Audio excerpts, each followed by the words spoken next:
xildhibaanada ee reer Burco waan islaamay walaalayaal maanta maalin weyn weeye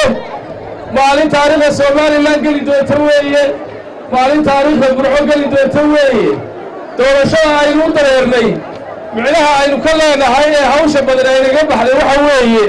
in awoodiina gacantiina lagu soo celiyo oo aad idinku doorataan cidda idiin shaqaynaysa waxaana muhiim ah inaad fartiina u meel daydaan inaydan hadhowtoole ka cabanin codkiina inaydan eersanin inaan codkiina hadhowtoole aan runtii lagu wiirsanin markaa maanta waxaan taageerayaasha halkan ku sugana tirada badan loo marka hore ugu mahadnaqaya xamaasadda iyo sida ay marwalba xisbiga wadani ee rajada shacabka u garab taagan yihiin mar labaadkana waxaan idin farayaa reer Burco waa la egtaan Burco siday tahay ceello uma qodnayn ciidamo ma maqnayn xisbiga wadani isagoo og dhibaatada guud ahaan dalka ka jirta ee baarlamaanka ama golaha wakiilada iyo deegaanka isagoo og qabyada sharciyada ee dalkeena ka jira waxa uu idiin soo xulay xildhibaanadii halkan idinkala hadlayey oo xul ah oo aanu ku kalsoonahay in ay reer Burco sawirka ay maanta leedahay magaaladu iyo gobolku iyo guud ahaan Somalilandba ay ka bedeli doonaan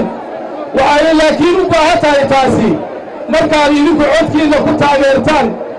dinaad tijaabiseen oo tijaabadiisii aad aragteen inuu haddana idinku soo noqdo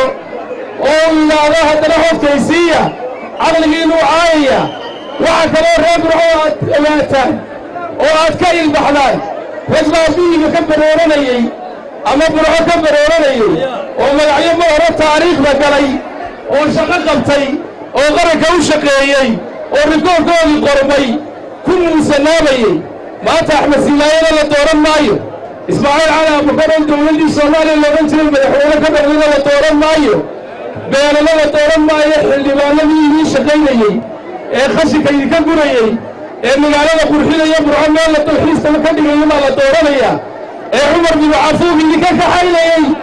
ee dhalinyarada entertainment u samaynayey ee magaalada lagu soo hurta ka dhigayey Axmed Silaayo wuu ritaayaday waanu u soo shaqeeyey qabanka uu mahadsan yahay ninka ku barooranaya waa nin wixii ka kala yaaceen waxaan idinkaga tegayaa oo idinku dardaarmayaa xildhibaanada wadani idiin keenay wallaahi waa kuwii xulka ahaa been ku dhaaran maaye waa kuwa aan aaminsanahay inay wax badan idiin qaban doonaan fartiina siiya Burco ugu midooba aadna waa u mahadsantihiin. Salaamu calaykum.